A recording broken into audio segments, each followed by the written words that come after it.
Hello, Sean L. McCoy here. I am not at the Poetess Studio, unfortunately. I'm at my main studio in my apartment, and today I'd like to talk about the ministry. We're all familiar with fathers, priests, etc., etc. My ministry is more like the ministry of fornication. You say, wait a minute, what is the ministry of fornication? The ministry of fornication, I was mostly a freelancer, and in order to get into this ministry, you have to have an AIDS test, you have to be clean, no yeast, no nasty yeast infections.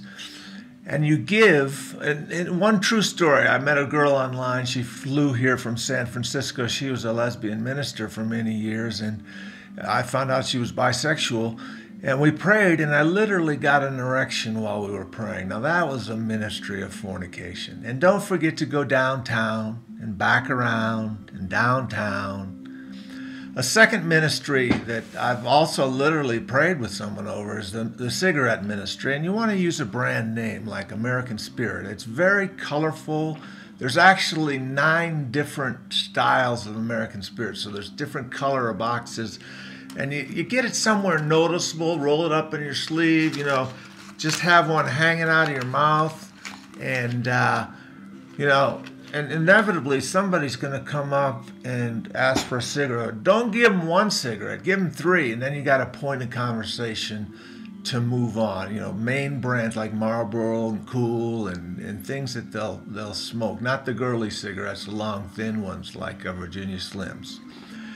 Next is the ministry of masturbation. Now you want to employ the ministry of masturbation. You want to blow your wad before the ministry of fornication. And then you're more able to satisfy your ministry date. And this works well. It really works well. I know it's funny. It was immortalized in that funny dog movie with Ben Stiller in the bathroom and Some Like Mary, But this is the reality stuff, and that movie actually gave me the idea for this.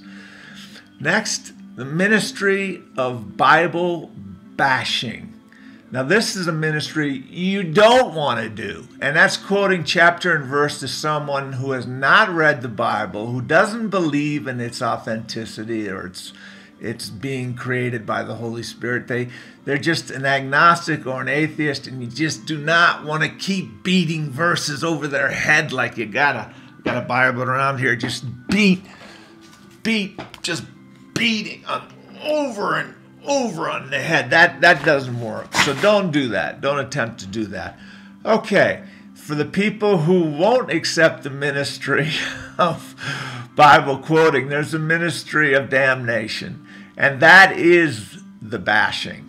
And unless you have some Rocky Mountain oysters about that big, be prepared to run. The middle-age flirtation ministry. You got to start somewhere, and flirtation leads to conversation and may lead to ministry.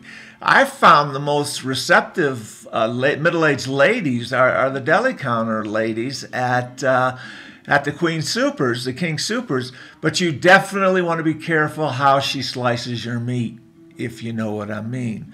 Now, there's also the ministry of the cults. These are the people that come to the door, the Jehovah's Witnesses, the Mormons. I'm kind of a lonely guy. I invite them in for coffee.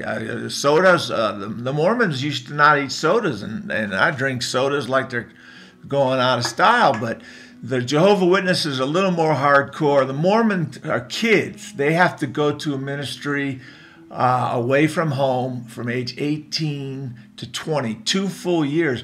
They used to ride their bicycles. I thought they were the coolest dudes on the road. They'd have black suit, always black, always white shirt, always conservative tie, always black shoes, riding around on a mountain bike in the wintertime. I'll let somebody like that in the door anytime. Offer them a glass of water and listen contently and try to connect on the things that we agree about, whether that's the book of the Bible or the New Testament. And I just have a great time with these guys. So there's a few tips about how you might minister to your fellow person, your neighbor, your deli lady, your fornication partner, your cigarette smoking friends, and of course the hardcore Baptists, which are a whole story in and of itself. Thank you.